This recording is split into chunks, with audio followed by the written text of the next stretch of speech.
Have you ever lost everything and still found God enough? This is the story of Job. Long ago, in the land of Uz, there lived a man named Job. He was honest.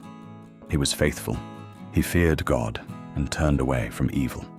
And God had blessed him with more than most men could dream of. Job had 7 sons and 3 daughters. He owned thousands of sheep, camels, oxen, and donkeys. Servants filled his land. Laughter filled his home. By every measure, Job was the most blessed man in the East. But none of it was what made him faithful. Long before the blessings, Job already trusted God. And that trust was about to be tested in a way no man had ever faced before.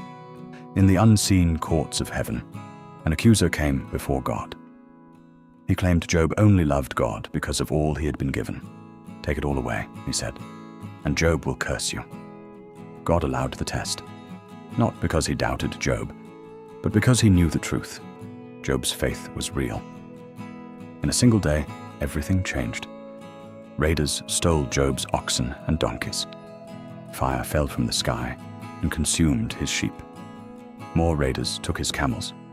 And then, the worst news of all.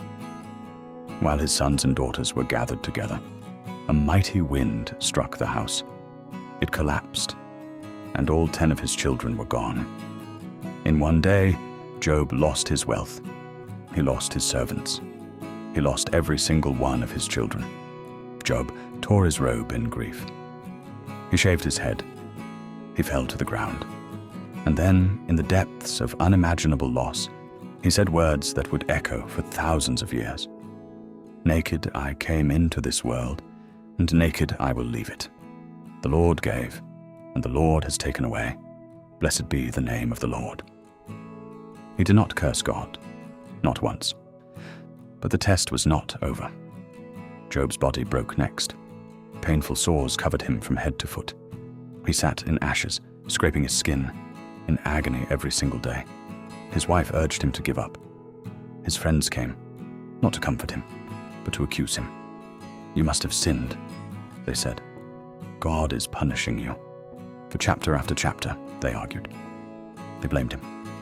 They tried to explain his suffering with simple answers. But Job knew the truth was more complicated than that. He hadn't sinned his way into this. Sometimes, suffering simply comes. And the question was never, "What did I do wrong?" The real question was, "Will I still trust God, even now?" Maybe you know what that feels like. Suffering with no clear reason why. Job's story isn't finished yet. In his darkest hour, Job cried out. He questioned. He wept.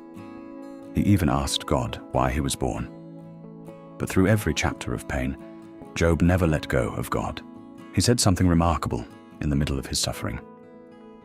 "I know that my Redeemer lives, and that in the end he will stand on the earth." Even with nothing left, no wealth, no children, no health, Job still believed God was good. His strength wasn't in his circumstances. It never had been. His strength was in God alone. Then, after Job's friends had said all they could say, God finally spoke, out of a whirlwind. He didn't explain why Job suffered. Instead, he asked Job question after question. "Where were you when I laid the foundations of the earth? Can you command the morning? Do you know the path to where light dwells?" God revealed his power over creation itself. The storms, the stars, the wild animals, the deepest oceans. Job realized something life-changing. He had been asking God to explain himself to a man. But God is not a man. He is the creator of everything Job could see, and everything he couldn't. Job didn't get every answer, but he got something greater. He got God's presence. Job humbled himself before God. And then something beautiful happened. God restored Job's fortune, not back to what it was, but double. He had more sheep, more camels, more oxen than before. He had 7 more sons, and 3 daughters described as the most beautiful in all the land.